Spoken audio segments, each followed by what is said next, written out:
मेरे साथ मौजूद हैं जी अकबर ने अपने हाथ में ये पेट्रोल रखा हुआ है जी। मुजफ्फरगढ़ से लाहौर आए हैं और सिर्फ इंसाफ उसूल के लिए ये लाहौर आए हैं कि इन्हें इंसाफ नहीं वहाँ मिल रहा। उधर का एक वडेरा है, कितने पर्चे हैं इनके ऊपर, मेरे घर वाले को अगवा करना चाहते हैं, मुझे थाने के अंदर बंद कर दिया। मैंने कहा मैं एक माजूर आदमी हूँ, कहते हैं माजूर नहीं, तू डकैतियाँ करता है, चोरियाँ करता है। कसम खा के कहता हूँ कि मैं ना इधर खुद कुछ लाजमी करूंगा, पर इसी वजह के लिए इनको दी जाती है। मेरे साथ तो इन्होंने जुल्म कर लिया है, बहुत जुल्म किया है, लेकिन कोई और गरीब बच जाए।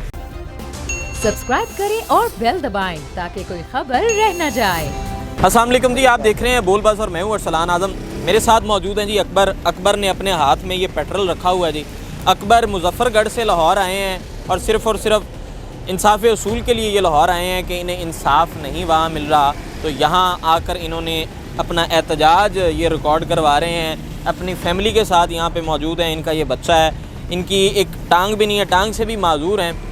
इन पे जो है वहाँ के कुछ वडेरे हैं जी, उनका इन पे कुछ दबाव है। इसके साथ साथ पुलिस भी इनके साथ ताउन नहीं कर रही। ये छोटा अपना एक सेटअप चलाते थे, जो कि सेटअप जो है उसे बंद करवा दिया गया, सामान उठा कर लेकर चले गए। इनकी कहानी इन्हीं की ज़ुबानी जानते हैं मज़ीद। अकबर, कितने दिन हो गए हैं यहाँ पे बैठे हो और मज़ीद क्या मुतालबा है और क्या कहानी है तुम्हारी? अस्सलाम वालेकुम जनाब, मैं को आज इतना 21 नहीं थी, मैंने 20 से 21 दिन हो गए हैं मैं इधर दिन रात बैठा हूँ। मेरे 3 बच्चे हैं छोटे छोटे, एक मेरी बीवी है और मैं हूँ। मैं एक माजूर होने के बावजूद मैं अपना कारोबार करता हूँ, मगर उधर का एक वडेरा है, उन काजिम तनोत्र है उसका नाम, और एक डकैत है इजाज वाल्द आशिक हुसैन, काजिम तनोत्र वाल्द खुदाबश।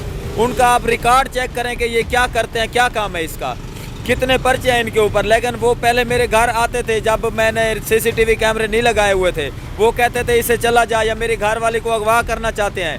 पहले फ़ोन पे भी धमकियाँ देते थे। लेकिन फिर एक बार आए हैं मोहल्ले वाले पड़ोसी आ गए हैं, मैंने शोर मचाया, अल्लाह की रहमत से बचाव हो गया। असला भी था उनके साथ, वो चले गए हैं। मैंने जब 15 पे कॉल थी डाला आया, उन्होंने मेरे से पूछा क्या मसला है। मोहल्ले वाले भी खड़े थे, उन्होंने बोला है कि इधर आदमी आए हैं, इनके घर डकैत आए हैं। वो कहते हैं थोड़ी सी बात होती है, आप 15 पे कॉल कर लेते हो, ये कोई तरीका है अपना। मैंने कहा सर चेक करें, या आप तो बंदे आ गए हैं, बंदे ना आते मुझे मार देते। वो कहते हैं नहीं ये बात नहीं है, आप खर्चा पानी दो फिर आपकी कोई काम करते हैं। मैंने कहा मैं गरीब आदमी हूँ, खर्चा पानी क्या दूँ। मुझे थाने के अंदर बंद कर दिया। फिर उसके बाद फिर सवेरे बंदे आए, सुबह बंदे आए, उन्होंने कहा इसको क्यों बंद किया हुआ है। फिर खर्चा पानी मांगा, उन्होंने कहा भाई गरीब बंदा है। फिर किसी के कहने पे उन्होंने छोड़ दिया उस टाइम। फिर मैंने अपनी दुकान पे घर पे सीसीटीवी कैमरे लगा रखे थे। फिर वो वडेरा भी नहीं छेड़ सकता था, ना कोई छेड़ सकता था। सीसीटीवी या छेड़ते तो सीसीटीवी में आ जाते। लेकिन फिर पुलिस वाले आए हैं, 2 सिविल वर्दी पे थे, मुझे पता नहीं था पुलिस वाले हैं या कोई डकैत है। उन्होंने आके मेरे से सामान लिया, सामान लेकर पिस्टल निकाला अपनी इधर सलवार से पिस्टल निकाल के वो कहते हैं कि हम पुलिस वाले हैं। घी की पेटी ली, चीनी ली, बोतलों का पैट लिया। मैंने जब पैसे मांगे कहते हैं हम अंदर कर देंगे आपको, आप इधर गलत काम करते हो, चर्च बेचते हो, गलत बहुत गलत बातें की हैं कि ये काम करते हो। मैंने कहा या आप पुलिस वाले हैं, मेरे सीसीटीवी कैमरे लगे हुए हैं, आप चेक कर लें। वो कहते हैं इधर चेक नहीं करते, हमको रिपोर्टें मिली हैं, ये है वो है।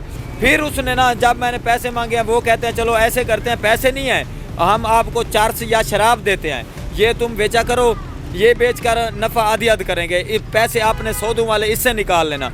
ये मुझे तो पता नहीं था, मैंने इनकार किया। फिर मुझे समझ आई कि ये मुझे ब्लैकमेल कर रहे थे जब मेरी दुकान पे सीसीटीवी थे। अच्छा, अभी आपका सामान लेके गए हैं, आप कितने यकीन से कह सकते हैं कि भाई वो पुलिस वाले थे? नाल जो थाना है, थाना शाहजमाल, थाने पे कॉल किया, एक डाला आ गया, डाले के अंदर SHO आ गया, फिर एक थानेदार और आ गया। उन्होंने आके मेरा सामान उठाना शुरू कर दिया। मैंने कहा मैं एक माजूर आदमी हूँ, कहते हैं माजूर नहीं, तू डकैतियाँ करता है, चोरियाँ करता है। ठीक है, फिर मुझे पता चला है कि ये पुलिस वाले हैं। फिर मेरे पास उनकी तस्वीरें भी है, जब मैं इंक्वायरियाँ भुगताता रहा हूँ, जहाँ जाता रहा हूँ। फिर मुझे पता लगा कि ये पुलिस वाले हैं, जब पुलिस भी उनके साथ मिल गई है। फिर मुझे थाने के अंदर फिर दुकान का सब सामान उठा लिया, जो मेरी बिल बुक थी, कापियाँ थी, मेरा शनाख्ती कार्ड मजदूरी का था, उनका क्या हक बनता था मेरे सीसीटीवी कैमरे उतारने, या मेरा निकाह नामा भी उठा के ले गए। मेरा ना कोई रसीद, कोई चीज़ नहीं छोड़ी।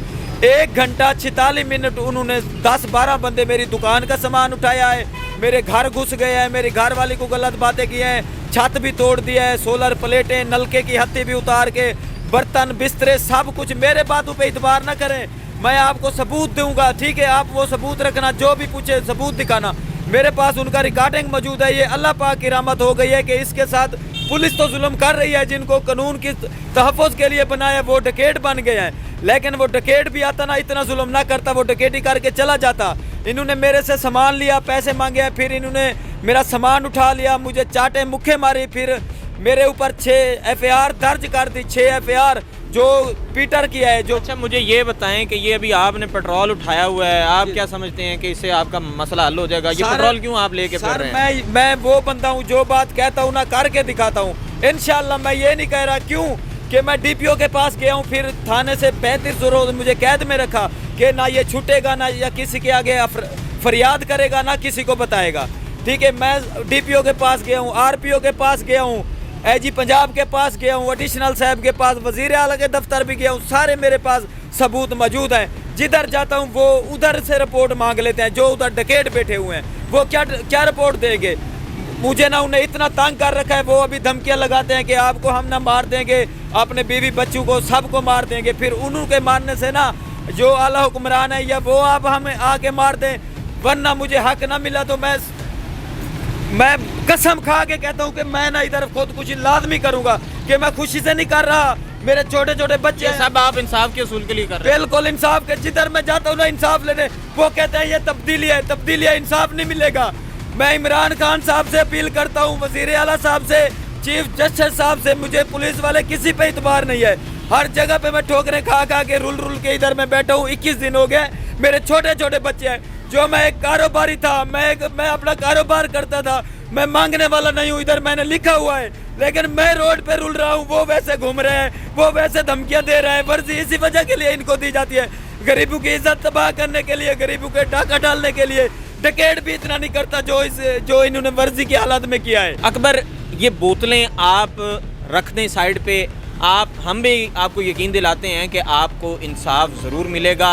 इन बोतलों से आप अगर समझते हैं कि इंसाफ मिलेगा तो ये यकीन जानिए ये कोई अच्छा तौर तरीका नहीं है। आपके बच्चे हैं, आपको इस तरह का कोई कदम उठाने की ज़रूरत नहीं है। जनाब आपकी बात बहुत अच्छी है, लेकिन मैं जिधर जाता हूँ ना वो कहते हैं तब्दीली है। इधर भी कितने बंदे आए कि इंसाफ नहीं मिलेगा।